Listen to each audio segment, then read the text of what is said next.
If you are a D2C brand spending somewhere from 1 lakh to 10 lakh per month on Meta ads and your performance still feels inconsistent, then this video is for you. Hi, my name is Bhaskar and I run a performance marketing company called the Growth Labz, and I have spent the last 5 years working with more than 60 plus D2C brands. Here's the promise that I can make. By the end of this video, you will know exactly why your performance is stuck and how you can make it better. So without any further ado, let's get into the video. Let me start with something most agencies will not say out loud.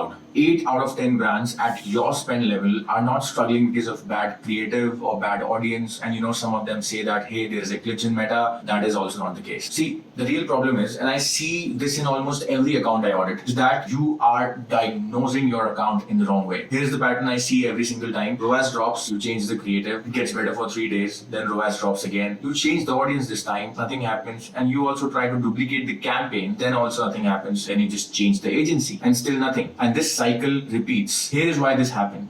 See, ROAS is not the diagnostic metric. ROAS is a result. It does not tell you where the problem is. Now think about it. If you don't know what the problem is and where the problem is, how will you fix it? That is exactly what we will going to learn in this video. Think of your Meta ads account like a pipe. Money goes in one end, ROAS comes out the other. And somewhere in between, there is a leak. The money leakage. Most brands are trying to fix the output, which is the ROAS, without ever finding the leak. That is the problem. Most brands start at ROAS and work backward blindly. That is the problem. See, the good marketers do the opposite. They start at CPM and work forward systematically. This is how your ads actually work. CPM, CTR, CPC, landing page views, add to cart, initiate checkout, purchase, and ROAS. Each metric affects the next one. For example, if your CPM is too high, it impacts everything that follows. Or if your CTR is low, every step after that also suffers. Most brands only look at ROAS and start guessing what is wrong. But good performance marketers don't guess. They check every step in order from the beginning to the end to find exactly where the problem starts. Now, I want you to actually participate here. This is the part where most people, even those who understand the signal flow, still get it completely wrong. Okay? Imagine a brand spending 4.5 lakhs a month on Meta ads. Their current ROAS is 2.1x. They want to get to 3x and above. Their current numbers look like this. Like CPM is 550, CTR 2.3%, landing page views 75%, conversion rate 2.2%, and average order value 3000. Now pause this video right now. Look at these numbers. Okay? Think about it. Which one would you fix first to take the account from 2.1 to 3x? If you want to do this exercise, you can pause the video and come back when you have the answer, because I'm going to anyway give you the answer. So before I do the maths, first you have to notice this, which is CTR at 2.3%. Actually, this is a very good CTR. This is above the Meta benchmark of 1 to 2%. LPV at 75% is actually very healthy. And conversion rate at 2.2% is solid for D2C. So these numbers are not bad. The account is not broken. But still, the business is not making money. Now the real question is, when your fundamentals are already decent, where do you push next? That is the main question, especially in this example. Now let's just do the maths. If we need 3x ROAS on 4.5 lakh ad spend, our revenue needs to be 13.5 lakhs. They are currently doing 9.45 lakhs. That means the gap is 4.05 lakh from the same budget. Now at 3000 AOV, that means going from 315 purchases a month to 450 purchases. That means 135 additional purchases needed to get to their desired result. Now let's look at what happens when we try to fix each signal individually. If we can get CPM to 380. In this way, we can actually achieve 450 purchases. That means 13.5 lakh in revenue, and that also means that 3x ROAS. But the truth is, you cannot just drop the CPM by 31% overnight. CPM is an auction, it's a market, it's not fully in your control. Now, if we go and try to fix the CTR, like if we can push it from 2.3% to 3.2%, even if you pull this off, you can get to 2.8x ROAS, but still you are close to 3x ROAS. But the point is, pulling that off means you need new creatives, new angles, and weeks of testing. Now, if we fix the CVR, which is going from 2.2% to 3.2%, that gets you to 3x, but CVR fix means you need to work on your website, landing page, offer testing, product page. That's a 4 to 6 week project minimum. So what should we do now? If we fix the AOV, if we can pump up the AOV from 3,000 to 4,300, so the same 315 purchases will give us the revenue of 13.5 lakh and a 3x ROAS. So what should we do? I think the best move should be to fix the AOV. And there is a possibility that we can do this in a week without even touching a single campaign. We just need to create bundle offers, a free shipping threshold, a buy one get one thing, or maybe an upsell on the cart page, right? So CPM cannot be reduced by 31% overnight because it's not fully in our control.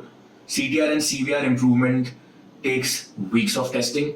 So we are only left with AOV. We can actually fix the AOV in a week without even touching a single campaign. So if AOV was your answer, good. That means you are thinking about the business behind the ads, not just the metrics inside the dashboard. But you know what? Here is the catch. You only know that AOV is the right lever if you understand the category first, if you understand the buyer psychology, and if you understand the offer mechanics. If you don't have an idea about all these three things, there is no way that you can actually think about like, hey, let's just fix AOV. So you need to have a better understanding of all these three things. Now, also, because this is an example, but still I want to be honest with you. This is not a real fix to go from 2.1x to 3x and stay here sustainably. To get there for real, we will need to work on CPM, CTR, CVR and account structure, all of it. We need to work on all of them. What I just showed you is that how a marketer thinks, how we read an account, how we decide what to move first when you need revenue this month, not in 3 months. Here is something even more interesting. The metrics we just discussed are only part of the story. The signal flows tells you where the problem might be. But in almost every Meta Ads account I audit, I also find 3 hidden structural problems. These problems don't show up inside your Meta Ads dashboard. You won't find them in your reports, yet they are quietly wasting your budget every single day. Let's go through them one by one. The first problem is surprisingly common. Your own campaigns are competing against each other. Most brands run multiple campaigns at the same time. Prospecting, retargeting, testing campaigns, Advantage Plus campaigns. And that sounds normal, right? But if these campaigns target the same people, they all enter the same auction and start competing with each other. So before your competitors even bid, you are already bidding against each other. That is what is happening right here. And because of this, it pushes your CPM higher. So the real issue isn't having multiple campaigns. The issue is overlapping audience. That is the issue. Overlapping audience. The same people are seeing ads from different campaigns, which creates higher cost, wasted budget, and makes it difficult to understand which campaign is actually driving results. The solution is simple. Give every campaign a clear role. Exclude existing customers from prospecting campaigns. Exclude retargeting audience from cold campaigns. One campaign, one audience, one purpose. Now, let me show you what happens when you fix this. Here is a real account. The brand was spending around 4 lakh every month. They had 5 campaigns running. All of them were targeting almost the same audience. Their CPM was around 520 rupees. We didn't change the creators, we didn't increase the budget. We simply cleaned up the account structure and added proper audience exclusions. Within 1 week, the CPM dropped to 310 rupees. Same budget, there is no change in the budget. There was no change in the audience intent. We just built a better structure. And that's why every account is different when it comes to solution. Which brings us to the second hidden problem. Most people think creative fatigue means people have seen the ad too many times. Today, it's much deeper than that. After Meta's Andromeda update, your creative has become one of the strongest targeting signals. In simple words, Meta learns who to show your ads to based on your creative itself. Now, here's where many brands struggle. They may have 20 or even 30 creatives running, but underneath, they all are communicating the same idea. Yes, they are different video on surface, different images, different hooks, but the angle, the emotional angle is almost same every time. And to Meta, those are not different signals. And because of that, Meta keeps showing them to the same audience until performance drops. So how do you know if this is happening? Here is a quick check. Look at the last 7 days. If your budget is spread across several ads, that's a healthy sign. Meta has multiple options. But if almost all your spend is going to just 1 or 2 ads, while everything else gets almost no spend, your creative diversity is weak. Okay? Meta simply doesn't have enough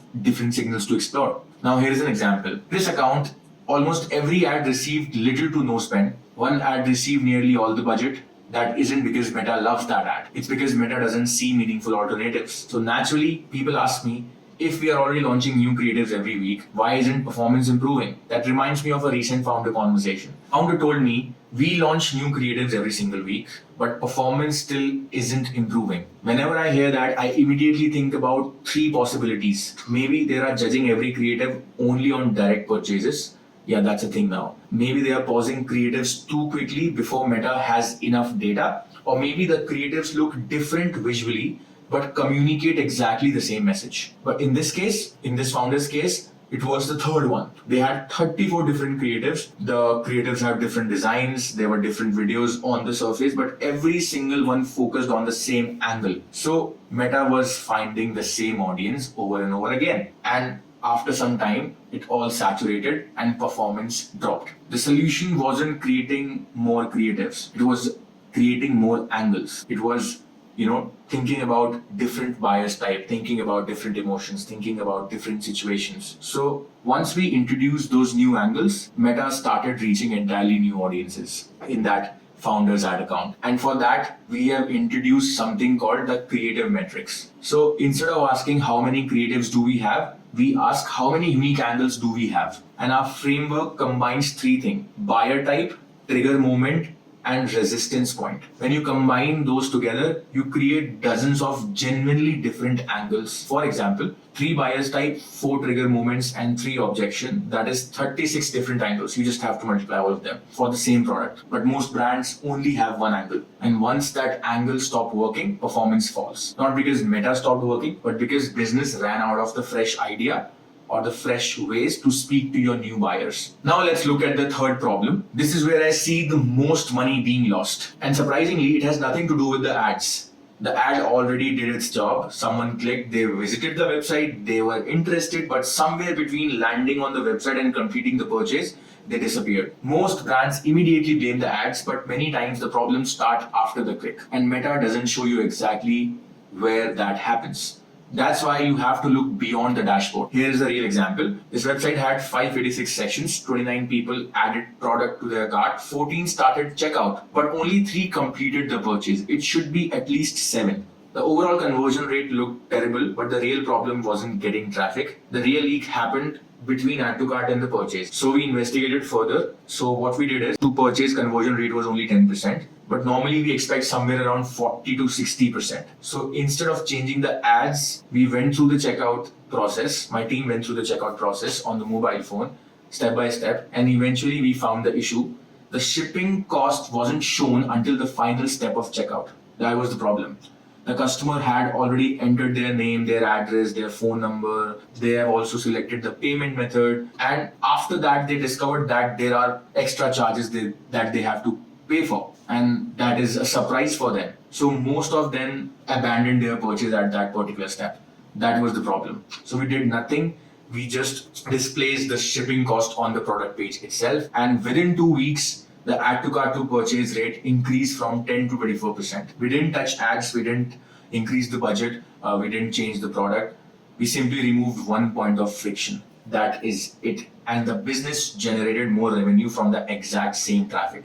So that's how we think. We don't start at ROAS, we start at the signal flow. We don't run creatives, we map angles. We don't blame the ad when the website is the problem. These are not rare problems, these are the exact problems happening inside the accounts at your spend level, which is 1 lakh to 10 lakh per month right now. Internal competition quietly raising your CPM, the same angle exhausting your audience without you realizing it, and money leaking after the click in places nobody is looking. To make your ROAS consistent, to move to the next level, you need to work on all of these things together in the right order. That is where we come in. At the Growth Labz, we don't just run ads, we diagnose first. So step 1 is we go through the full signal flow, CPM to ROAS. We find the leakage, we prioritize the fix, we fix the right thing first, not 10 things at once, and hope something works. Step 2 is we build the account structure correctly, clean campaign separation, proper audience exclusion, the right optimization objective for your current purchase volume. And step 3 is We built the creative strategy using the creative metrics framework, mapping buyer types, trigger moments, and the resistance point before a single creative is produced. And step 4 would be we monitor the signal flow every single week, every metric from CPM to ROAS. So we catch the problem early before they become expensive, and that's exactly what brands are not doing. They are doing the opposite. They react when the problem already became extensive. We have done this for brands in fashion, skincare, home decor, wellness, and lifestyle from 1 lakh to 10 lakh per month in spend. So the problem is never what the brand think it is. The fix is always more specific than what is expected, and the results, when the right thing is fixed first, come faster than anyone anticipated. So here's my offer. If what you saw in this video resonated with you, book a free 30-minute call with us. We will look at what is happening in your account. We will talk about the actual problem, and we will come up with the solution that can actually help you hit your goals. The link is right below the video. Hit the link and see you on the call. Thank you.